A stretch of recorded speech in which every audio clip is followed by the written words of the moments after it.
ایک سرسبز جنگل تھا جہاں درخت اونچے اور گھنے تھے۔ صبح کی نرم دھوپ پتوں سے چھن کر زمین پر گرتی، پرندے چہچہاتے اور ہر جانور اپنی زندگی کے کاموں میں مصروف رہتا۔ اس جنگل میں ایک محنتی بڑئی رہتا تھا۔ وہ ہر روز درختوں سے لکڑیاں کاٹتا، انہیں صاف کر کے خوبصورت فرنیچر بناتا اور بیچنے کے لیے شہر لے جاتا۔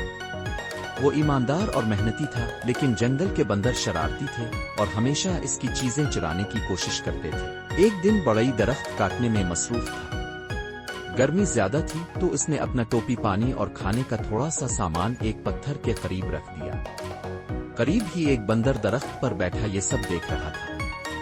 جیسے ہی بڑئی نے لکڑی کاٹنی شروع کی، بندر نیچے اترا اور چپکے سے اس کے سامان کے قریب پہنچ گیا۔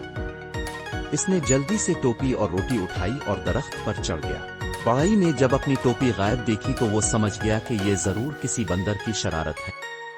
اس نے اوپر دیکھا تو بندر ایک شاخ پر بیٹھا مزے سے ٹوپی پہنے اور روٹی کھانے میں مصروف تھا۔ بڑئی مسکرایا اور سوچا، یہ شرارتی بندر ہے، لیکن مجھے عقل سے کام لینا ہوگا۔ اسے ایک ترکیب سوجھی۔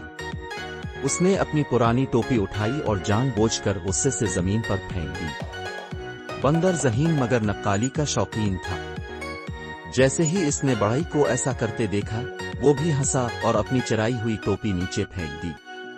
بڑئی نے فوراً ٹوپی اٹھائی اور مسکرا کر کہا، چالاکی صرف تمہیں ہی نہیں آتی، مگر یہ کہانی یہاں ختم نہیں ہوتی۔ بندر کو اپنی ہار منظور نہ تھی۔ وہ دل ہی دل میں سوچنے لگا کہ اسے بڑئی سے بدلہ لینا چاہیے۔ اگلے دن جیسے ہی بڑئی اپنے معمول کے مطابق کام کرنے آیا، بندر پہلے ہی ایک درخت پر چھپا بیٹھا تھا۔ جیسے ہی بڑئی نے لکڑی کاٹنی شروع کی، بندر نے چپکے سے اس کی کلہاڑی اٹھا لی اور اوپر جا بیٹھا۔ بڑئی نے جب کلہاڑی غائب دیکھی تو وہ چونکا۔ یہ تو معمولی چیز نہ تھی۔ اس نے اوپر دیکھا تو بندر مزے سے کلہاڑی کو دیکھ رہا تھا۔ اب معاملہ سنگین تھا، کیونکہ بغیر کلہاڑی کے وہ کچھ نہ کر سکتا تھا۔ بڑئی نے سوچا اور ایک اور ترکیب نکالی۔ وہ نیچے بیٹھا اور زور زور سے رونے لگا۔ بندر حیران ہو کر اسے دیکھنے لگا۔ جنگل کے دوسرے جانور بھی رک گئے۔ بڑئی نے روتے ہوئے کہا، یہ کوئی معمولی کلہاڑی نہیں تھی، یہ جادوئی کلہاڑی تھی۔ جو بھی اسے زمین پر پٹکتا، اس کے قدموں میں سونا آ جاتا۔ بندر کی آنکھیں چمک اٹھیں۔ اس نے جلدی سے کلہاڑی کو اٹھایا اور زور سے نیچے پٹک دیا، مگر جیسے ہی کلہاڑی زمین پر گری، بڑئی نے اسے جھپٹ کر پکڑ لیا اور قہقہا لگایا، میری چالاکی کے سامنے تمہارے شرارتیں کچھ نہیں۔